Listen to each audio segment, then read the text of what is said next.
You know your students are engaged when they're active participants in their learning, rather than passive recipients of information. Students are engaged when they're doing something in order to solve a problem, formulate new ideas, or edit their thinking. Engaged learners take ownership of their own learning and become intrinsically motivated. Engaged learners use all five senses in the learning process. Through other suggestions and my own research, I discovered several strategies for increasing student engagement. Two things that I was able to try in the last 2 weeks were visually representing student achievement and designing instruction around inquiry and choice. I visually represented student progress by creating a color-coded chart labeled with the end of the unit goals for reading fluency.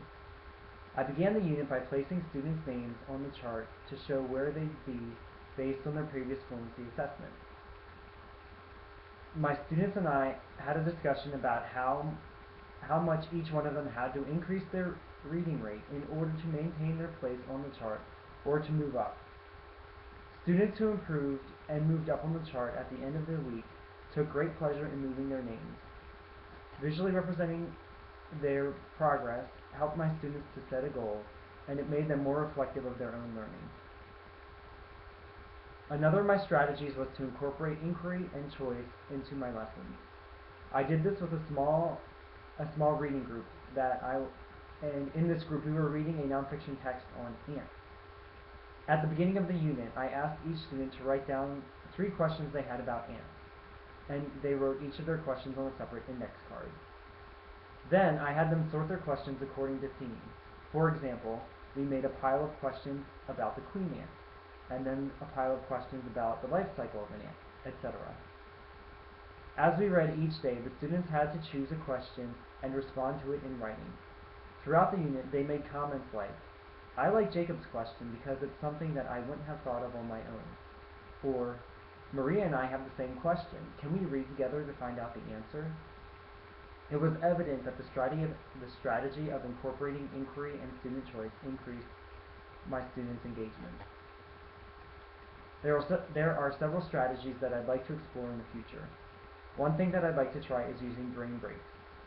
The short, scheduled, structured physical activity that brain breaks provide allow kids to get their wiggles out and to get their blood flowing to their extremities and, more importantly, to their brain. Another thing that I'd like to try is making my literacy instruction more authentic, which is to say, to do less of the typical read the chapter and answer the questions at the end type of activities. I think I'm off to a good start with the inquiry-centered ant unit that I just tried. However, I would like to try to substitute some of the prescribed reading material in my reading curriculum and instead use real-world texts such as recipes, postcards, emails, pamphlets, etc. I also want to get my students writing these types of texts in order to allow them to make a real-world literacy connection.